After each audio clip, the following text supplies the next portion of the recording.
ધોરણ 10 ના વિદ્યાર્થી મિત્રો, શું એકમ કસોટીની અંદર ચેપ્ટર નંબર 2 માં તકલીફ પડે છે? સર અવડું નાનું એવું મગજ, સર અવડા મોટા મોટા સવાલ, અને એમાં પણ કયો સવાલ મોસ્ટ આઈએમપી અને પરીક્ષામાં આવાલા કયા કયા પ્રશ્ન સર 25 માંથી 25 માર્ક્સ કેમ મેળવવા, એ પણ ચેપ્ટર નંબર 2 ની એકમ કસોટીની અંદર સર આવા ઘણા બધા સવાલો અમારા મગજમાં મંડરાઈ રહ્યા છે. સર શું કરવું, ક્યાંથી કરવું, કેવી રીતે કરવું? તો બેટા આ બધા જ પ્રશ્નના જવાબ તને આજના વિડીયોમાંથી મળવાના છે. તો બેટા ડોન્ટ વરી, જબ પીડબ્લ્યુ તેરે સાથ તો ડરને કી ક્યા બાત બેટા. આવી આજના જોરદાર વિડીયોમાં સ્પેશિયલ સ્ટ્રેટેજી તારા માટે છે. એટલા માટે હું તને કહું છું વિદ્યાર્થી મિત્રો, નોટ અને પેન ને લઈને થઈ જા તૈયાર, કારણ કે આ વિડીયોમાં ડિસ્કસ કરવાના છે એવા તડકતા ભડકતા મસાલેદાર એવા જોરદાર ક્વેશ્ચન કે જે તને તારી આવનારી એકમ કસોટીની અંદર 100% ચોક્કસપણે ચેપ્ટર નંબર 2 માંથી જોવા મળવાના છે. જોવા છે કયા કયા છે? આવી જા ફટાકથી આવી જા. ભાઈ સાહેબ ખાસ સાંભળ શું કીધું છે. ભાઈ સાહેબ પહેલો સવાલ શું કીધું છે કે ભાઈ સંગીત રચનાકાર અને સંગીત પારિજાતના ગ્રંથોની રચના કરનાર પંડિતોના નામ આપો. અરે સર પંડિતો પંડિતો પંડિતો કયા કયા પંડિતો હતા ભાઈ સાહેબ? મેં તને અહીંયા સરસ મજાનું નામ કીધું હતું. એક ટ્રીક યાદ રાખવાની. સર કઈ ટ્રીક કીધી ભાઈ સાહેબ? નામ રસ. યાદ આવી ગયું બેટા? નામ રસ શું છે? ના એટલે પંડિત નારદ, સ એટલે ભાઈ સાબ સારંગદેવ, ર એટલે રત્નાકાર અને મ એટલે સંગીત મકરંદ. નામ રસ યાદ આવી ગયું કે નહીં? અને ભાઈ સાબ જ્યારે મારા વાલીડા, અરે મારા કાળજાના કળેજા, જ્યારે સંગીત પારિજાત, સંગીત રત્નાકાર અને સંગીત મકરંદ પારિજાત એટલે પંડિત અહોબલે. કેમ ભૂલી શકાય, કેમ ભૂલી શકાય પંડિત બાહુબલીને? યસ આવી ગયું યાદ? વાહ ભાઈ વાહ. ભાઈ કાતણ કલામાં કઈ કઈ પ્રક્રિયા કરવામાં આવે છે? અરે ભાઈ સાહેબ રૂની પૂળી ખેંચી નાખવાની છે. રૂની પૂળી ખેંચીને ભાઈ તાંતણા જે છે એ તાંતણાને વળ પર વળ ચડાવીને લાંબો દોરો તૈયાર કરવાની પ્રક્રિયા. આવી ગયું યાદ? હા ભાઈ હા. લોથલના કારીગરો ધાતુમાંથી શું શું બનાવતા? ભાઈ સાહેબ ધાતુ કલામાંથી સરસ મજાનો પ્રશ્ન પૂછાયો છે અને પૂછાવાનો છે ભાઈ. ક્લિયર વસ્તુ છે? ડન. ભાઈ હડપ્પાના લોકો માટીના વાસણ પર કઈ કઈ ભાત પાડતા? જબરજસ્ત સવાલ, મસ્ત મજાનો સવાલ, તડકેદાર મસાલેદાર સવાલ. આવો સવાલ પરીક્ષામાં પૂછાશે ભાઈ સાહેબ. માટી કલામાં પણ જોયું તું ને, ફૂલછોડની ભાત.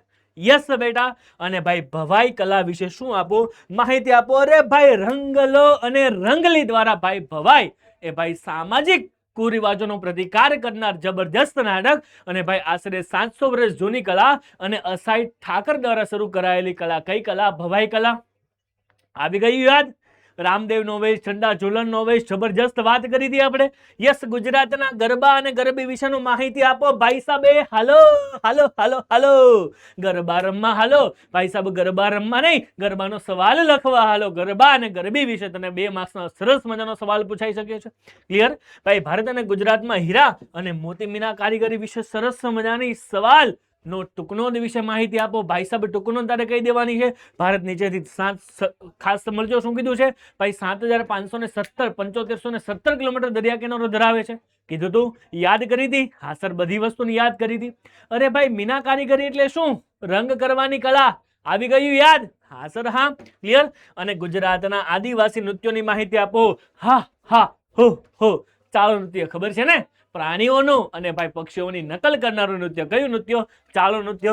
એમાં પણ માલીનો ચાલો, ઠાકરિયાનો ચાલો. અરે એની પછી પણ જો નૃત્ય કલા ક્ષેત્રે કરેલી પ્રગતિ. નૃત્ય કલા નૃત્ય કલા નૃત્ય કલા કઈ કઈ? જબરજસ્ત. ભરતનાટ્યમ, કથકલી, કુચીપુડી કેરળમાં. યાદ છે કે નહીં? વાહ ભાઈ વાહ. પ્રાચીન ભારતના વારસાની માટીકામ કલા અને ભાઈ ચર્મકામ ભારતની જૂની બધી ઘણી કારીગરી છે. જૂની કારીગરી છે. યાદ કર પખાલો ડિસ્કશન કર્યું હતું?